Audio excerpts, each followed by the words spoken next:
तर तिकडे कोस्टल रोडच्या 5.25 किलोमीटर लांबीचं विहार क्षेत्र आणि 4 पादचारी भुयारी मार्गाचं आज लोकार्पण होणार आहे। मुख्यमंत्री देवेंद्र फडणवीस यांच्या हस्ते हे लोकार्पण पार पडेल। केंद्रीय मंत्री पियुष गोयल, उपमुख्यमंत्री एकनाथ शिंदे, उपमुख्यमंत्री अजित पवार यांच्या प्रमुख उपस्थितीमध्ये दुपारी 12:30 वाजता ऑनलाईन लोकार्पण पार पडणार आहे। विहार क्षेत्र आणि भुयारी मार्ग 15 ऑगस्ट रोजी दुपारी 4:30 वाजेपासून खुले होणार आहेत। कोस्टल रोड 15 ऑगस्टला मध्यरात्रीनंतर वाहतुकीसाठी 24 तास सुरू राहणार आहे।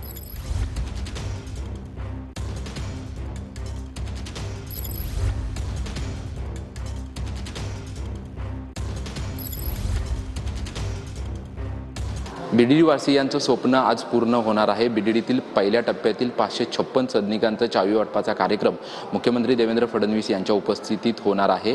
मी सध्या याच बीडीडी चाळीच्या 40व्या मजल्यावर आहे आणि या सर्व 40व्या मजल्यावरती ज्या रूम आहेत, ज्या खोल्या आहेत, त्या खोल्यांना विशेष सजावट, फुलांची सजावट करण्यात आलेली आहे। कारण की बीडीडी वासियांचं स्वप्न जे आहे ते स्वप्न खरं तर आज पूर्ण होणार असल्याचं आपल्याला पाहायला मिळतंय। कारण की अनेक वर्षांपासून बीडीडी पुनर्विकास प्रकल्प जो आहे तो प्रकल्प होत होता, परंतु त्याच्यावरती ते बीडीडी वासियांना घर कधी मिळेल यासाठी सर्व हे नागरिक जे आहेत ते प्रतीक्षित होते। परंतु अखेर तो आज दिवस उजाडलाय आणि आजच्या दिवशी सर्व बीडीडी वासियांचं स्वप्न पूर्ण होणार आहे। एकूण 556 सदनिकांच्या चाव्या ज्या आहेत ते मुख्यमंत्र्यांच्या उपस्थितीमध्ये आज सर्वांना दिल्या जाणार आहेत आणि याचं कार्यक्रमाचं आयोजन जे आहे ते मुख्यमंत्री देवेंद्र फडणवीस यांच्या उपस्थितीमध्ये करण्यात आलेलं आहे। त्याची संपूर्ण तयारी या ठिकाणी बीडीडी चाळींमध्ये करताना आपल्याला पाहायला मिळत आहे। कॅमेरामन मनीष विचारेसह निवृत्ती बाबर, TV9 मराठी।